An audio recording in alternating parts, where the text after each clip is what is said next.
Hi, third graders. So in chapters 19 and 20, we learned that Sarah Ruth passed away.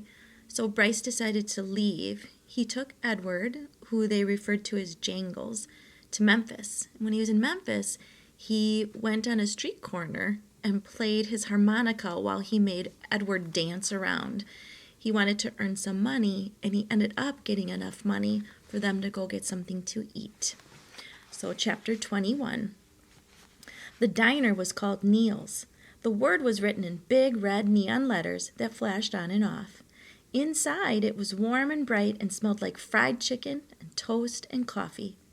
Bryce sat at the counter and put Edward on a stool next to him. He leaned the rabbit's forehead up against the counter so that it wouldn't fall.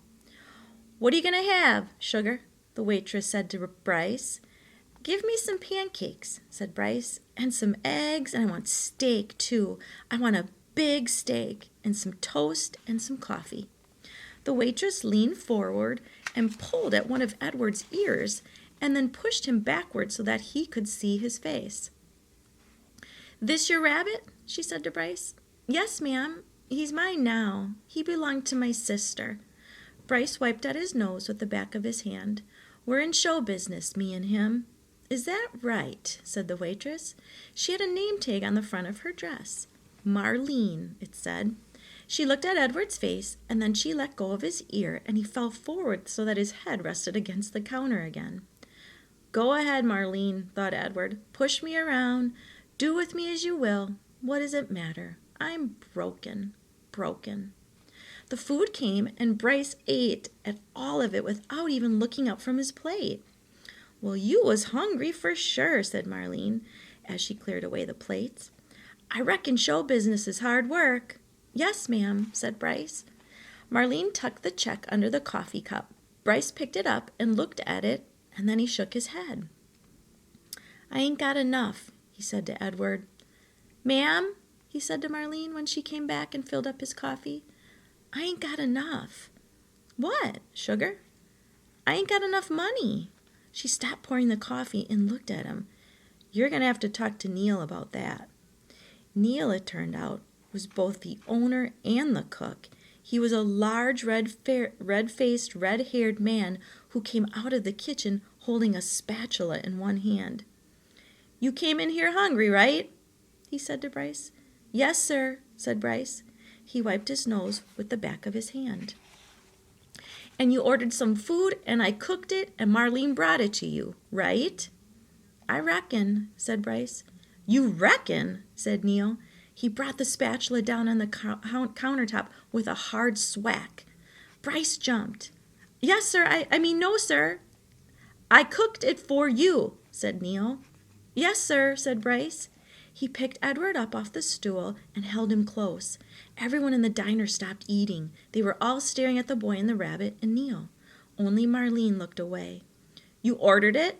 I cooked it. Marlene served it. You ate it," said Neil. "I want my money." He tapped the spatula on the counter. Bryce cleared his throat. "You ever seen a rabbit dance?" he said. "How's that?" said Neil. "You ever before in your life seen a rabbit dance?" Bryce set Edward on the floor and started pulling the strings attached to his feet, making him do a slow little shuffle. He put his harmonica in his mouth and played a sad song that went along with the dance. Somebody laughed. Bryce took the harmonica out of his mouth and said, "He could dance some more if you want him to. He could dance to pay for what I ate." Neil stared at Bryce, and then, without warning, he reached down and grabbed hold of Edward. "This is what I think of dancing rabbits," said Neil, and he swung Edward by his feet, swung him so that his head hit the edge of the countertop. There was a loud crack. Bryce screamed, and the world, Edward's world, went black. Chapter 22. It was dusk, and Edward was walking down a sidewalk. He was walking on his own, putting one foot in front of the other without any assistance from anybody. He was wearing a fine suit made of red silk. He walked down the sidewalk, and then he turned onto a path that led up to a house with lighted windows. "I know this house," thought Edward. "This is Abeline's house. I am on Egypt Street." Lucy came running out the front door of the house, barking and jumping and wagging her tail. "Down, girl! said a deep, gruff voice. Edward looked up, and there was Bull standing at the door. "Hello, Malone," said Bull. "Hello, good old rabbit pie. We've been waiting for you." Bull swung the door wide, and Edward walked inside. Abilene was there, and Nellie, and Lawrence, and Bryce.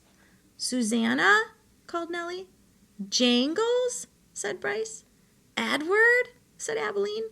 She held out her arms to him, but Edward stood still. He looked around the room. "You searching for Sarah Ruth?" Bryce asked. Edward nodded.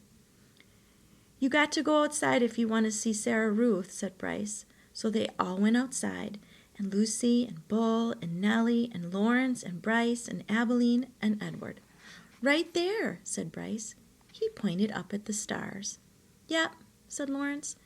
"That is the Sarah Ruth constellation."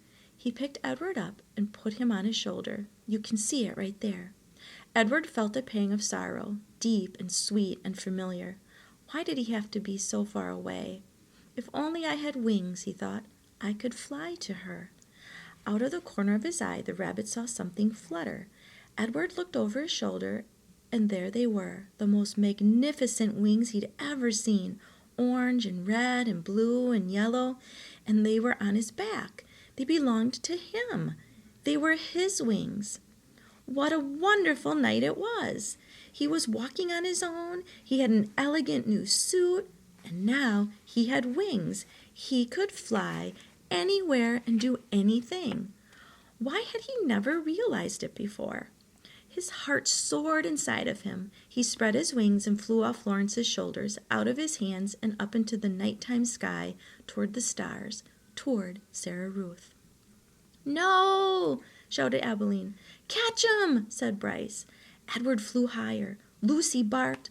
"Malone!" shouted Bull, and with a terrific lunge he grabbed hold of Edward's feet and pulled him out of the sky and wrestled him to the earth. "You can't go yet," said Bull. "Stay with us," said Abilene.